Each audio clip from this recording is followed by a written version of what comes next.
امام کا کہ امام کے ساتھ ہم سفر شخص تھا، وہ سفر پہ جا رہا تھا، وہ کہتا ہے کہ میں نے دیکھا کہ امام گھوڑے پر سوار ہیں اور آگے جا رہے ہیں، میں کافی پیچھے تھا، اتنے میں نے دیکھا ایک درندہ حیوان، غالباً شاید ایک بھیڑیا تھا، وہ آ رہا تھا۔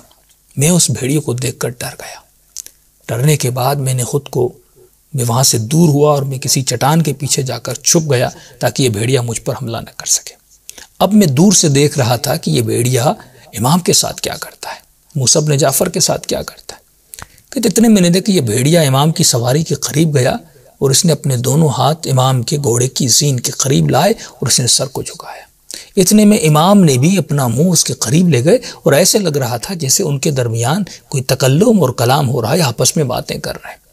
کچھ اس نے کہا اور امام نے دعا کے لیے ہاتھوں کو بلند کیا، کوئی دعا کی، دعا کرنے کے بعد یہ آگے چلتا گیا اور جب چھوڑ کر امام کو جانے لگا اور دوڑتا ہوا جا رہا تھا اور بہت بلند آواز میں، جو حیوان جیسے آواز نکالتے کچھ اپنی آوازیں کرتا ہوا جا رہا تھا، مجھے لگ رہا تھا وہ کچھ کہہ رہا ہے اور امام کہہ رہے تھے آمین ثم آمین، اللہم آمین اللہم آمین۔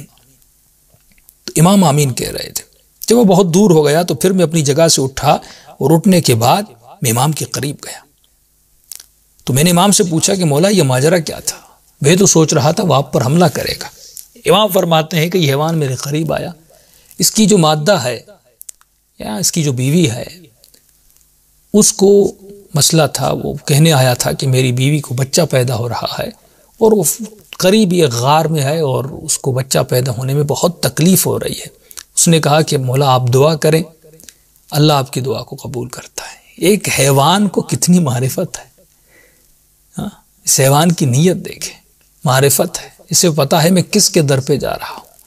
تو امام نے کہا میں نے دعا کی اور مجھے الہام ہوا کہ جو اس کا بچہ ہے وہ پیدا ہو چکا ہے۔ میں نے اسے کہا کہ جلدی جاؤ، تمہاری جو مادہ ہے اس نے بچہ پیدا کر دیا ہے۔ کہ وہ خوشی دوڑتا ہوا گیا۔ کہ میں نے دیکھا کہ اللہم آمین کی آوازیں آ رہی تھیں اور 3 مرتبہ آپ نے یہ کہا۔ تو آپ نے ایسا کیوں کہا؟ تو امام نے فرمایا کہ وہ جب جا رہا تھا تو بلند آواز میں کہہ رہا تھا، کیونکہ ہم نے دعا کی اور دعا قبول ہوئی، تو وہ بلند آواز میں کہہ رہا تھا کہ پروردگارا کبھی بھی محمد و آل محمد کا ماننے والا کسی ایسے صحرا میں پھنس جائے، اس کا گوشت ان درندوں پر حرام کرنا۔ یعنی یہ درندے کبھی بھی حقیقی محمد و آل محمد کے چاہنے والوں کو ان کے گوشت کو نہ کھائیں اور انہیں نقصان نہ پہنچا سکیں۔ اور جب وہ کہتا ہوا جا رہا تھا میں بھی یہی کہہ رہا تھا اللہم آمین ثم آمین، خدایا اس کی دعا کو قبول کر فرما اور ہمارے چاہنے والوں کو